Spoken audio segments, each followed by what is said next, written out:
Hello and welcome to A Sense of Centerville and Washington Township, your place for stories about ordinary and extraordinary residents and places in the Centerville and Washington Township area.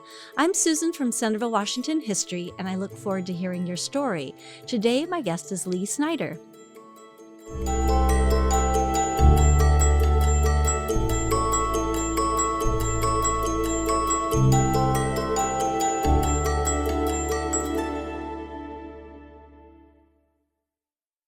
Lee Snyder owns Snyder Concrete Products, a fifth-generation family business that began in 1949 by Milton Snyder. The business continues to expand and has multiple locations around the area. Lee's father was a volunteer firefighter in Kettering, and Lee followed that example through 35 years of service as a volunteer firefighter. He served our community as a zoning commissioner for 18 years and a trustee for 12 years. He has lived in Washington Township since 1961 and in the historic John Harris home since 1976. Thanks, Lee, for coming to visit with us today. Thank you for having me. Yes. So you're now in your 90s, is that correct? Well, 90. 90, just 90? Let's put it that way. And seem to be as busy as ever. Can you please talk about your upbringing and what kind of life was like for you as a child? Well, I had a newspaper route. I was the youngest person to ever have a newspaper route in a Dayton paper, Dayton Daily News. I was 10 years old, and that was during the Second World War. And one reason was all the men were drafted into the service, and they needed somebody to deliver papers, and I hung around the branch where they brought the papers to be handed out. One day, a guy didn't show up. And the lady said, "Oh, I don't know how to get these papers to these people. Might be, late tonight." And I said, "Let me do it. Well, she said, "Well, how you get that paper?" I said, "I got a red wagon." So I went home, got my red wagon, come back, I think I had 30 papers to deliver. And they was all within about 3 or 4 blocks. And I started. And later on, somebody got wise to that and wrote a little story in the Dayton Daily News about that I was the youngest delivery boy in Dayton. And that sort of started me for where I was. And I wasn't afraid to get up in the morning, and I had a newspaper in the morning. And I had to deliver that before I went to school. So that means, you got up on 5 or 5:30 and had to be ready for school at 7:30, 7:45. So that started me on where I am today. That's the best thing in the world. Hard worker from a very young age. Well, most people wouldn't get out of bed that early in the morning. Were you motivated by money as a young child? Did you want to make money I want to make money, but you know what? 5 papers, or 6 really, not counting Sunday, was 36 cents. 36 cents. They handed me 40 and said, "Keep the change." That was my tip, 4 cents. So it was really not much money. No, not much money. So I didn't make a lot of money, but I had a lot of fun. I met a lot of people, and they knew me all over the south side of Kettering. It was Washington Town, or it was Montgomery County at that time. In the 50s, then they incorporated into the city. Okay, all right. So you grew up in Dayton or Kettering, and that's when it got incorporated. It turned to Kettering, right? City. And your dad owned a service station. Is that correct? Did you help with him? I did during the war, and there wasn't many men in the community because they'd been drafted into the service. So he was about the only gas station that was still open, and he got to know a lot of people. And I remember one was Governor Cox. He had a home down on Tate Road here in Kettering, and they had a fleet of cars. They were Cadillacs, and we'd get a call maybe at 8 o'clock at night, and the guy that ran that would call and said they were for my father to call him as soon as he got home. And I answered the phone, and I said, "What's your name?" He says, "You know." And I said, "No." I asked, "What's your name?" He says, "You know." I said, "I don't understand you." So I'll give my dad the message. So when they got home that night, I gave the message. I said, "Dad, they need some batteries up at the mansion up here in Cockpit." And Dad said, "Well, you know what? That's his name. He was from one of the foreign countries. His last name was Oh, no. Now, when you're a little kid, I was getting confused. 6, 7 years old, I said, "I don't know." That's hilarious. It was a joke to me, but I was serious. My dad, some guy called here and said, "You know," and I don't know him. And I don't know. That's great. Okay, so you went to Otterbein when you Went to Otterbein. graduate. Where'd you graduate in high school? I'm 53. Okay, and what school did you And were you then fair? I went to Otterbein. Okay, But there's a story to that one, too. okay, And I can tell you that. absolutely. I was in a little grocery store on Patterson Boulevard and Chance Avenue. And it only had about 2 bays across. And some ladies were talking on the second lane. And they were talking where their kid was going to go to college, and one was going to go to Cincinnati and Ohio State. And then finally it must have got down to me, and they said, "Why would that Lee Snyder want to go to college?" Because I was going to go to college with them. And I thought, well, I don't know, them like people don't like me too much or something. So I was going to go to High University. I had sent my transcript into them, was accepted and all that. But those 2 ladies couldn't understand why, because I wasn't the smartest kid in the school. Well, I ended up going to Otterbein, maybe decided 2 weeks before school was supposed to start out at the High University at Athens, and went into a friend of mine was going to take some stuff up to Otterbein in Westerville, and he said, "Would you like to ride along and see where I go to school?" I said, "Yeah, it'd be nice." He said, "Now, we don't have dorms for men. We only have dorms for women. So I have to stay in a private house." And it was right on the outskirts of the city limits there.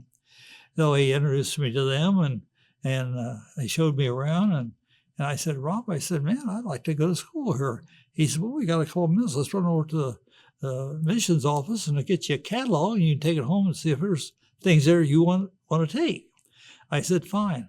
In 3 weeks, they accepted me, and I went to Otterbein for 4 years and graduated in 57. Wow.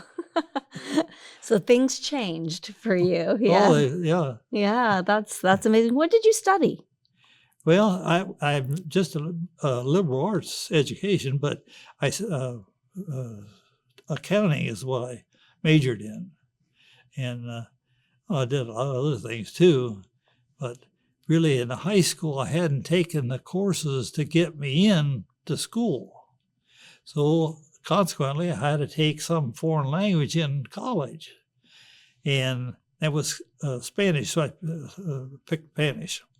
First year, I had a tough time. The second year, a girl come there to Otterbein from Venezuela, and she was from Venezuela. And they had a program, you could get 1 credit hour if you'd eat lunch every day with her and some other students and just talk Spanish, don't talk American. And I did. And I took Spanish all 4 years. I didn't major in it, but I did take Spanish the whole 4 years after hating it the first year, Yeah. Do you speak any now? Yeah. And she was a nice dark-haired girl. She was a couple grades ahead of me in school, but she didn't speak any English. If you'd forget your son, say, "Yeah." She said, "What'd you say?" "Well, I didn't say, I didn't talk right." So you had to speak Spanish. Yeah. Even after all those years, I can read it if I can skip words, because I'll pick a word up and don't know what next, and I finally get the gift of what they're trying to say. Mm-hmm. But for me to write stuff down, I've forgotten. It's been too long. Right. Yeah. Yeah. And you have to use it in order to understand. It's fun. Yeah. Yeah. So you moved back to Kettering after, and your dad was a volunteer firefighter. He was. And then you became a volunteer firefighter as well? I'd started before that. Oh, okay. My job was when a big siren went off up on the building, they didn't have two-way radios or anything. They just blow the siren, and the fireman got in their car and ran up to them, and they called the dispatcher, and he said, "Well, go to so-and-so address, you got an emergency or fire or something." Well, my job was, when my dad was getting dressed, that I would call Mr. Porter, that was the dispatcher, find out where the fire was, and maybe if he could give me a shot when it's totally on fire or we're getting a lot of calls or something. I get to my dad, and my dad shuts out the door and goes into the fire. So I was a fireman about 10 years old. Helping to support your dad. Yeah, only I wasn't a fireman, but I was in that category. That was your mental state as you were part of I the like team that. already. I like that. Yeah, definitely. So can you share some of your experiences about being a volunteer firefighter for 35 years? Well, I've seen about everything. I was on a rail when the tanks turned over down in Miamisburg with Kimball, and they burned for about 3 or 4 days. I was called in on that only because we were mutual aid, and Miamisburg had all their equipment tied up at the fire, so they asked Kettering, it was Van Buren Township then, to send an engine down and sit in one of their firehouses. And they'd leave a person there to direct us where we were going because we didn't know the area. And we was just backing in the room, and as I was running shotguns, I was a lieutenant on the fire department there, and they got a beep on the thing that says report to the scene of the fire. So we never did get to back into the firehouse that we were supposed to sit in while they were fighting the fire. We spent 3 days on the fire over there. The weather would change and the wind would change, and that phosphorus smoke was not, you didn't want to get in your lungs. So they'd say, just leave your engines running, get here in the back of the truck, and we'll take you out of here. Well, one of our firemen didn't want to leave because he says, I'm not going to leave my fire engine, $100,000 truck sitting here and let it burn up. Well, he left. And on the way out, we was going on 725 going east, and I looked out the back door. It was sort of a van truck. That town looked like a ghost town. You didn't even see a mouse or a rat or a cat or anything else go across the street. It was just dead city USA. Everyone had left. Yeah, in about 2 hours, then they brought us back, and then we did that 3 times in a couple of days. Wow. Yeah, I saw a couple of videos about that. One of our speaker series was about that fire, and it must have been horrifying to have. We had never been on a fire like that. Uh-huh. And we were stationed about 70 yards from the fire with deluge guns. And we pumped out of the Miami River that was close by there. Right. And sometimes those tanks would cool down and they change direction, make a big noise. Man, we didn't know whether to run, hide, do what. We thought, man, this place is going to blow up and blow us right up. Because we're from here out to the street from them with the deluge guns. We stuck right in there. We went down there with 3 people and as a crew when we was called in. But then our night crews come on. They'd be there during the night, and then they'd leave in the morning, and we'd come on and so on. So we did it for a total of 3 days. Wow. Yeah, 35 years is a long time. Plus, you also had a regular 9-to-5 job with the I had a job. Yeah, and so you did this in the evening. Now, you worked for Washington Township Fire Department for a short time before volunteer as well. Yeah, I was only there about 5 years, but it got to be too much for me because that station down at the south end of the township, there wasn't very many houses down there. In fact, where I live a mile off the road, east on Social Row, off of 48, there's only 6 houses between this 48 and where I live. Mm-hmm. And now there's a lot. Yeah, a lot more houses. But yeah, I did. I just got a little bit too much for me. In the meantime, I got into the cattle business and then the sod business, and man, I was just going and coming. But it helped me. I knew every farmer in the community and they knew me. I'm sure they did. That was a good way to get to know people. So let's go to what brought you out to Washington Township, because you were Dayton, and then why'd you buy land? You wanted to have a big farm? Well, both of us, my wife and myself, were raised in the city, you might say. Mm-hmm. I was Van Buren Township, or now Kettering, and she was in Dayton on Fairview Avenue.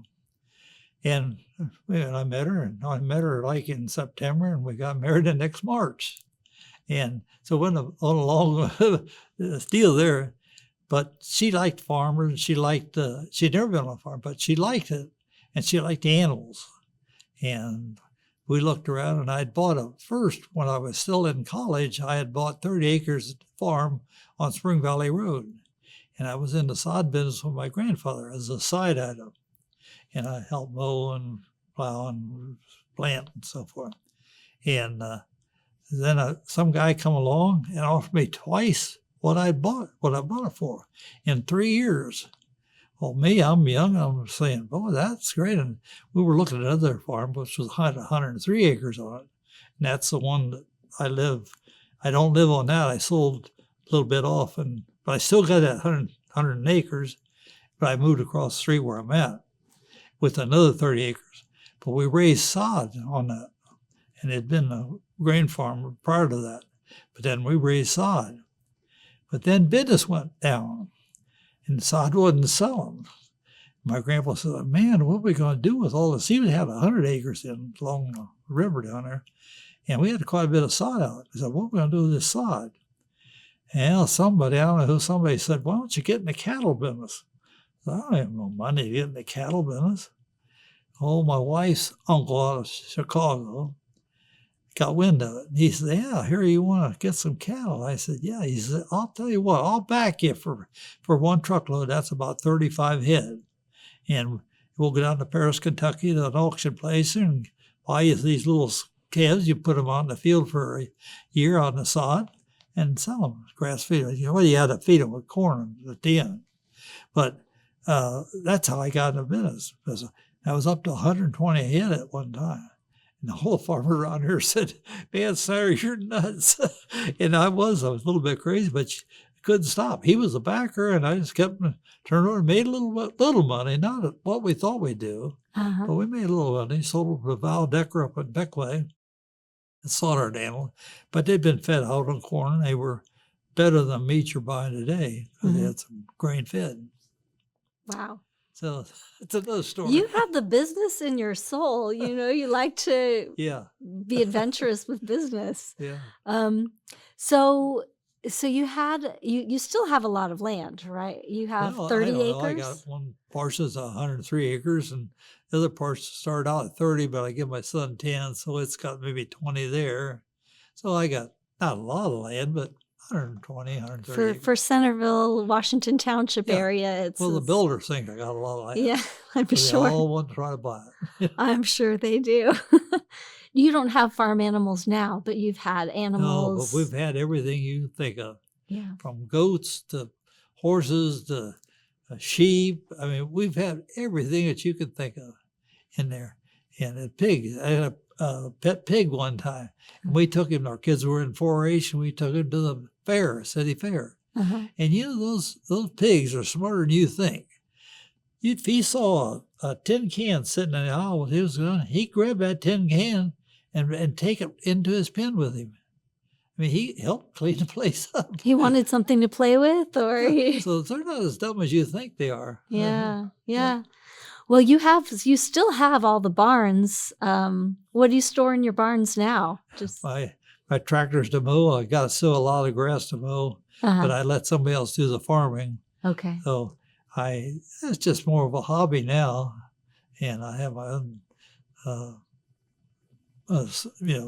mowers and I still got all the equipment, a barn full of stuff. I give my grandson lives over near, he'll live on Social Row here in a couple of days because he bought a house, but he'd been living in Lancaster. So I gave him one of my tractors, and he lived on 6 acres, and helped him mowing his grass and everything. But now he has sold that, and as soon as they close the deal out, he's going to move there about 2 houses from me on Social Row Road, which is very nice. Yeah. That he has 2 little kids now, and maybe they'll have some more. You never know. You never know. All right. So you've lived in the house that you're living in currently, John Harris home, since 1976. Is that right? Yes, right. Yeah. Prior to that, I lived in an old house back the lane where I had the 103 acres. And I can't tell you who it is. It's in our, we have a book in there, and it tells about that house. Okay. It was built in the 1800s. So my wife liked antiques. In fact, she'd been after they got married, she was an antique dealer in Waynesville for about 25 years. So it was sort of born into me. I I thought all antiques were a bunch of junk. Well, they're not junk when you go to buy one. Yeah, so she's the lover of antiques. Is Oh yeah, our whole house is full of full of antiques. the antiques. Now, do you did she want to live in the historic home, or did you both I want to? I wouldn't take $1 million for that house, but I'm sure when my wife and I die, it'll go to my kids or somebody. The first thing it'll do is get rid of that old house. I had a neighbor talk to me, and he would try to buy my ground. And he said, "Where do you live?" I said, "Well, I live on Social Road." Well, he said, "I live on that road." He said, "You live in that old house back there?" It sort of hurt me. Yeah. Because I'd put a lot of money into it. For example, Yeah. I said, "Yeah, I live in an old house. It was built in 1805." And he said, he didn't say no more. He got the message that I was a little insulted. He said, "That old house, No, old houses are special, but Yeah. they're not always convenient. We upgraded everything, Yeah. but it's on different levels, and that's the fun part of an old house. You go up 2 steps, and you got a big area, and maybe you go up 2 more steps, and so we enjoy it. As at 90, that you can still go up and down stairs is a great thing, isn't it? I work that I'm going to right now is 16 steps where my office is. I go up down there 4 or 5 times a day. Uh-huh. And 16 steps, I count the steps. It's a little bit hard to go up there. I hold on the handrail a little bit more, but I'm going up and down there. But it's good exercise. It is good It exercise. keeps the old heart pumping, Yeah, definitely. Yeah. All right, let's talk about unique stories from your time as Washington Township trustee. So for 12 years as a trustee and 18 years as a zoning commissioner. Talk about that. Why did you want to run for office? Well, first of all, I'd like to thank the people in Washington Township and Centerville for electing me to that position. But I had lots of experiences there, and they were all pretty good experiences. I was asked to run, and I ran the first time against Harry Blair. That name in the community, he's passed on. But I lost. But I remember I stood at Fairmont Football Stadium one fall talking to one of our administrators that had been before this gentleman that's here now. And he said, "Lee, you can't beat Terry," but he said, "I think it's good experience." So I lost. I lost big time. But Terry called me up and he said, "Lee," he said, "I hope you will run again." And I did. In 4 years, I ran again, and I won. So I don't know whether they didn't like the other guy or just knew the other guy wasn't doing a job. Or I don't know what the problem was, but they encouraged me to run again. But Mike Morton was our administrator at that time. He said, "You can't beat Terry. He's built in this community. He's well known." Mm-hmm. Yeah, and it does require people have to know you and trust you. People like you, and he'll tell people, and that's what it's all about. Mm-hmm. Yeah. So tell me about this. Because for me, I think that takes a lot of time and energy. Why did you want to be a trustee?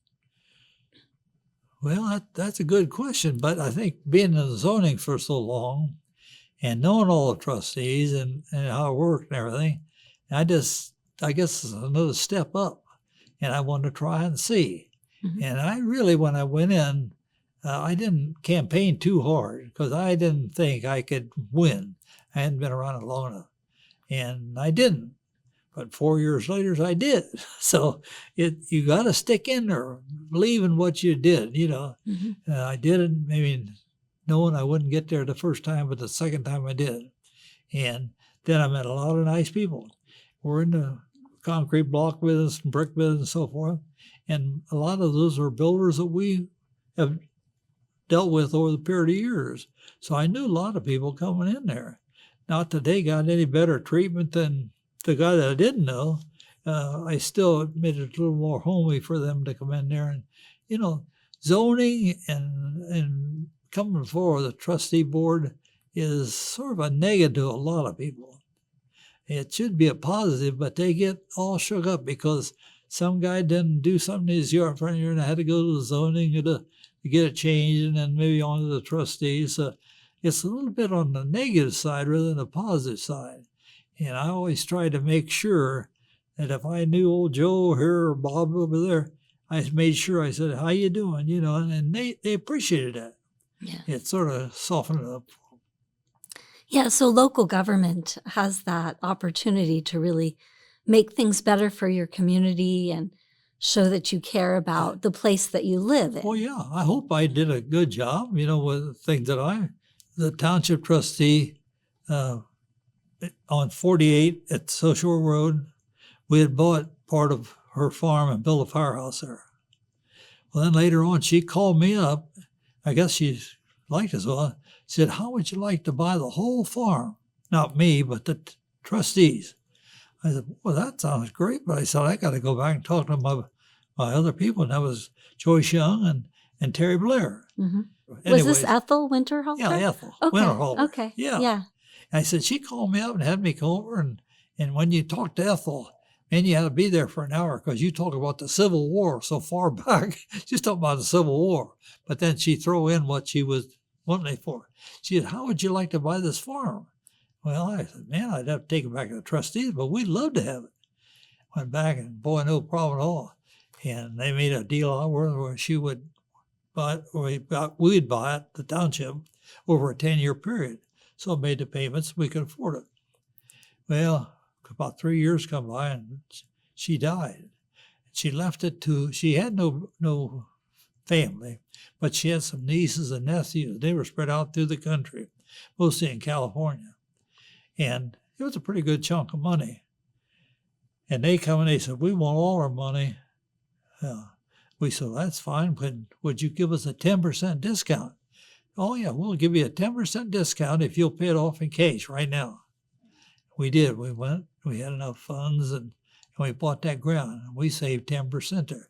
But we would have spread out over 10 years, which was a little bit better for us. Mm-hmm. But we're in a position we could afford to do that.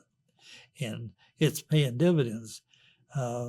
Joyce Young give 90% of the ground to the school board, and they own that ground now. The only parts that we have is where the firehouses sit. Mm-hmm. So that went in my plan when we bought the ground. I was thinking we'd hold it for a long time, but she presented to the school board, and then the rest of us fell in line. And not that they shouldn't have it. I think it's great. And there's probably not a better place for it than a school up there. And someday they'll need it. Yeah. But they got it for nothing. So thinking ahead of time, what could, that property. She was a nice lady. Joyce Young or Ethel Winterhalter? Yeah. Her house, she just had one belly stove sitting in the middle of the room. And that's what heated the whole house. And you can see on the back of her coat, which we call an Ethel coat, it's one of them denim coats. It all eat out the back because she had been standing close to the fire, and it all crystallized back in her. Right? The fire department, went and bought a coat prior to her dying, and had Ethel Winterhalter trustee and so year. And I said, when we give that to her, she was so elated to get that. I said, that lady will be buried in that coat. And darn her, she wasn't. When they laid her out over here at the funeral home, she had that coat on. Did she? Yeah. Wow. So a little story about Ethel. She was a good one. But boy, she liked to talk. Her education, she was no dummy. She started school in Indiana. I think because it went to the Northwest. She went to She went 1 year, and then there was a depression come along. I think that was our first depression. And her parents couldn't afford to pay this extra money going out of school, so she come back and enrolled at Ohio State and graduated from there in politics, that type of thing, government. And she had more stories to tell you, and that lady worked hard. She lived all by herself back there, but hadn't been having that pot belly stove, and everywhere in this corner was corn cobs, and where this was coal. It was rough. Yeah, no running water. No, she had the pump. You pumped it. Yeah. Well, when she was in her 80s, she'd And Use she the had about outhouse. 19 cats, and every night she'd feed them. Well, she'd come up here to the Kroger grocery store and get all their old bread, and she'd put it in a pan of water. Those tear the bread apart and throw it in water. That's what those cats ate every night. And I imagine there was 9 cats around that bowl of water. That those are little stories that I remember real. I'm sure those cats caught some mice too. Yeah, probably did. They probably She had did. a reason for that. Yeah, definitely. Oh, that's great. I'm glad we got to talk about Ethel Winterhalter because, we've gotten some things that from her, and I visited her farm recently. So I know the house you're talking about. Right. And now you're retired from public office. You're working. Tell me about your day-to-day work. What do you do for work? You have this. When my son come along and graduated my high estate, I wanted to come back and get in our business. Well, he didn't come in as an executive. He came in as a worker like everybody else. And he did a pretty good job. And after a couple of years, I made him vice president of the company. And he kept doing a good job. So I said, we ought to expand a little bit. First, we went down to Middletown, Monroe, built a plant down there. I was down there about 8 or 9 years getting that plant going. But I was still coming into Dayton and moving around a lot more. Then we expanded a little bit more. We went to Troy. Then Troy went up to Sydney. Then from Sydney, we went to Columbus. Columbus was my last job to manage the place. And Mark was in Dayton, taking care of the place and everything here. I went to Columbus, and Columbus is a lot bigger town. And we built a plant, a manufacturing facility, and we got a nice operation. But I was there 13 years. 13 years, I left every morning, 5 o'clock in the morning, drove to Columbus, left there about 3 or 4 o'clock in the afternoon, and got home by 6, 5 days a week. And a couple of times, I was twice. I got up there and they had to have me back down Dayton or something.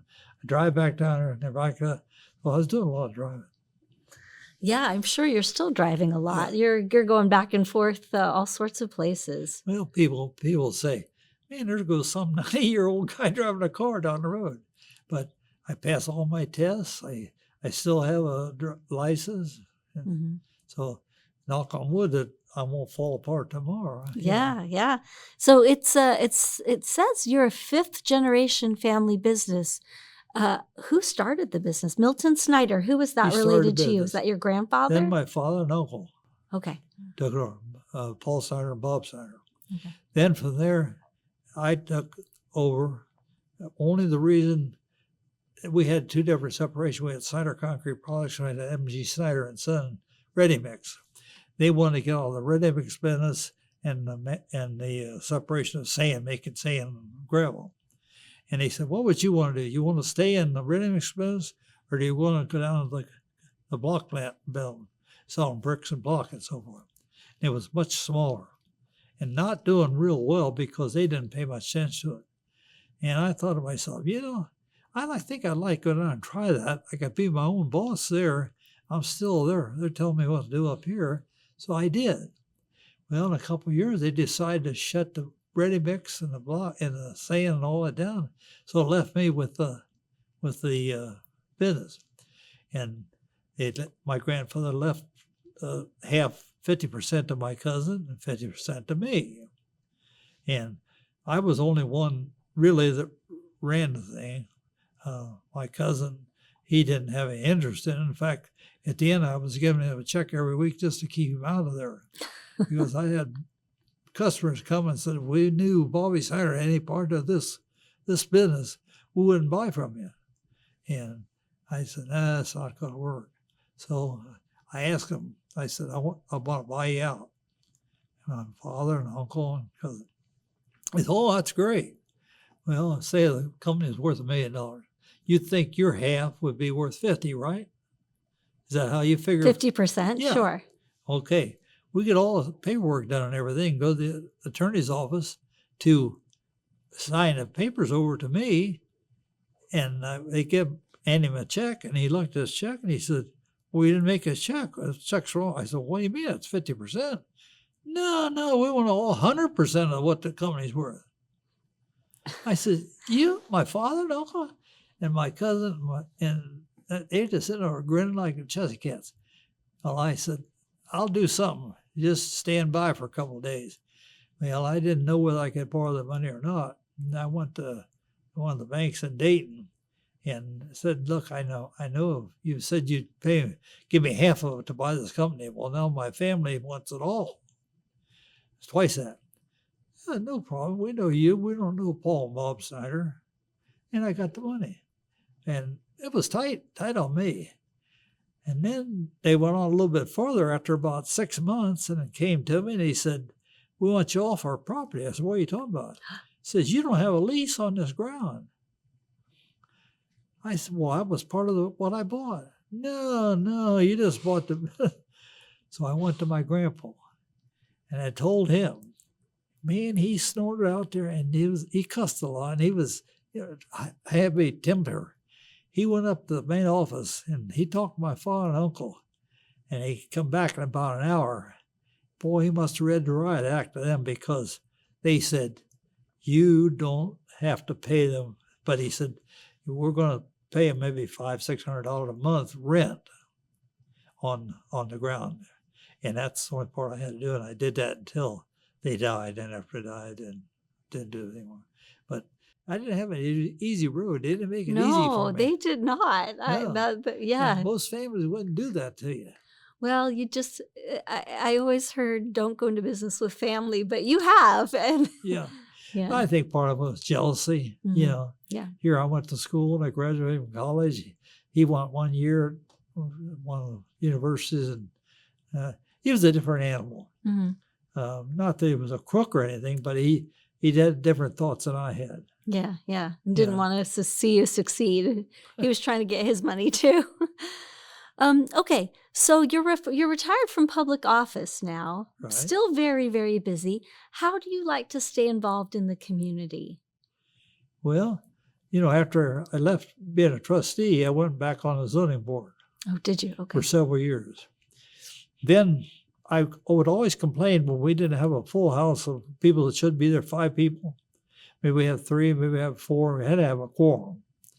So when I retired, or they didn't get reelected, the trustees then said, Snyder, we're going to put you as a 6th man on the zoning board. You're only legally 5, but you can have 6, so you can have a standby.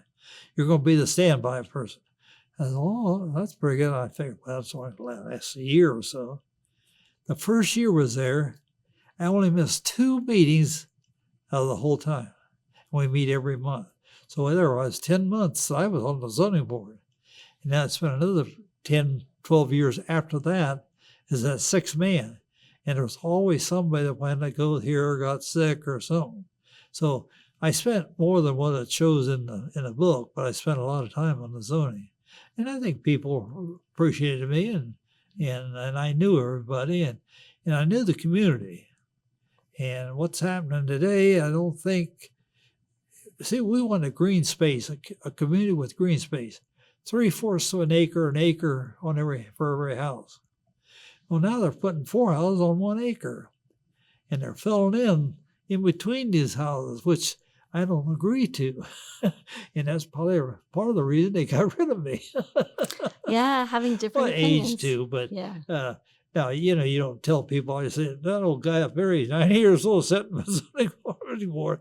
Yeah, they don't go for that stuff. But I enjoy it, and I probably knew more than anybody on that board from what has happened in the last 50 years. Yeah, definitely. So I had to think, but the age. So I just went back to doing things with my own business, and I get a little more free time, and I'm enjoying myself, and I'm in good shape. I don't know what more I can say. The last time I went and had a physical, I think it was maybe a month ago, and the doctor says, Snyder, what is your formula for staying? I said, I don't know. I eat most everything. I cut down on my sugar and things like that, but I eat almost everything. But I do exercise more than I used to, because I was running when I was working, and going here and there. Now I do more sitting in the office and things. But I don't know what my formula is, but it's working, whatever it is. I think having that big field helps, having where you live is very beautiful and peaceful, having all that I appreciate space that. and I think it's the nicest house on the street, but there are nice houses down. They're all nice, but I saw they go from farmland to parks, and it's developing fast. yeah, You it know. is. It is. Yeah, I only wish when I was young I had more money, I could bought more farms. Mhm, I mean, you could buy it for $500 an acre, mhm. and I didn't have the money. I was right up to here on buying 103 acres. Yeah, yeah. In fact, my grandfather had to bail me out of that. I made the deal to buy it, but I only had enough money to buy about 63 acres. And there was another 40 acres that I couldn't afford, and I told him about it. He said, well, I'll tell you what, I'll buy it, and when I die, I'll leave it to you. And he bought it, and he put 40 acres of walnut trees in there. They're still there, still growing. And he's been dead 30 years, 35 years. And we got the nuts from London, the prison over there. Uh-huh. They burn in the winter, in the fall, collect them up, and then they take the Crack skins 'em. off and dry them out. And there's 40 acres of walnut trees over there. I wouldn't sell that for anything, but who knows? When me and my wife are gone, my kids might say we don't want to sell it, but hopefully we'll keep it. Yeah. Well, it's one of the few open spaces that we still have in the township. We're losing those farms quickly. Oh yeah, it's Mhm. not a farm country anymore. No. And there's a lot of money down there, and people they don't like to say this with a farm country. There's a little bit difference between a farmer and a millionaire, So they try to take that country out of the township, Yeah, yeah. and it's doing too. And I see the houses being put in where we wouldn't allow that when we started for 30 years, and we wouldn't allow those jammed up houses. But it's Yeah. a different world. It's a different world, yeah. So I know you stay very busy. When you do have free time, what do you like to do? Well, I'll tell you two things I do. I own a condo in Florida, and I've owned it for about 30 years. And I don't get out. This year was the longest time I've ever been there, and I spent 3 weeks. Usually I maybe go in for 3 or 4 days, and I fly back. My wife will go down and spend a couple, 3 months sometimes. Or my kids use it, but somebody is constantly using my condo. Plus, I got another place down here at Lake Winoka. It's down in Adams County, here off of 32 going out of Cincinnati. And it's on a lake here. And I got the same thing there. I go down there for the weekend sometimes just to relax and carry on, but then I find it needs a tree trimmed or need to cut the grass or something. So I'm working all the time, even though I'm supposed to be resting. Well, sometimes work is relaxing if it's a different kind of work. I don't know. Yeah, I'd get all stiff-kneed and everything else if I went home and sat down. that's true. That's true. Hey, you keep moving. And some days I go out there and, boy, I've had a headache and I've had a cold or something. I don't really feel too good. But you get out, you get dressed, and you go out there and working around a little bit, it goes away. But if I'd have sat home in the chair, it just kept getting worse. 2 days and I'd been worse. So Mhm. I think getting out and doing something. And I'm not out picking up concrete block and putting them in a, thing. But I am doing a lot of talking and a lot of handshaking and trying to keep my people working for me. You got to work on people to stay with you anymore, because they just come and go like, Grant took Richmond. Yeah, that's true. Yeah. We have a little time. I'd love for you to talk about your family. Tell me how you met your wife and. Well, my wife was, when I met her, she lived on Fairview Avenue out on the north part of Dayton. Mhm. And that was a story. I met her through one of the firemen at the firehouse, was a little bit older than me. And he said, this is really a pretty girl. He said, I want you to call her and get a date. Well, I'd been through so many that wasn't so good at eighths, and I just throw the paper away. Well, after about 4 months of that stuff, he says, I want you to come in and sit down in the day room right now and call this girl. And I thought, man, where am I going to take her on a spur of a moment like that? I had 2 tickets for the assistant of the ball team. So I said, and her name's Ruth. I said, would you go with me to the ball game down in Cincinnati? And I'll pick you up and so forth. And we did. And come back, and it was about a week or 2 later, I called her for the date. And she said, oh, I got this to do, that to do. And I didn't, her eyes, she has a real pretty eyes. And that's what caught my thing. And I never thought about marriage. And I was a little persistent. And she did go out with me the second time. She told me later, she says, I didn't like you the first day we had. I said, I sort of got the message when you was always busy. So, but it ended up I married her, and we've been married 67 years. And it's been a good marriage. And we've had 2 children, a daughter. Her daughter teaches school here in Washington Township. My son has a business, and we've got 5 or 7 locations now. Mm-hmm. So it keeps us all going. Yeah. No, you have a great wife. I got to visit with her a little bit, and she does have beautiful eyes. So you must have worn her down after a while, and she saw. I want to bring her over and introduce her to you sometime. Yeah, definitely. She's having a little bit harder time walking today. Her knees are stiff enough on her, so she don't move like she used to. But she had an antique shop in Waynesville for a long time, and I was the chairman of that sauerkraut festival one year. Really? Yeah. So you both had businesses. Oh, we had a lot of fun. Yeah, that's great. Well, do you have anything else you wanted to share? I think we've. I think it was very nice that you had me on the program. Yeah, and I'll get some dates when you're going to show it. And listen to it. Well, and I hope I'm not too boring with my stories, but no, perfect. Thank you so much for being here. And I'll go ahead and close by thanking MVCC for helping to produce this podcast, and to my guest, Lee Snyder. If you have an interesting story about Centerville or Washington Township, please contact Centerville-Washington History. Come visit our museums uptown Centerville Tuesday through Friday, 12 o'clock to 4 p.m. Follow us on Facebook and Instagram, or check for upcoming events at CentervilleWashingtonHistory.org. Thank you and goodbye.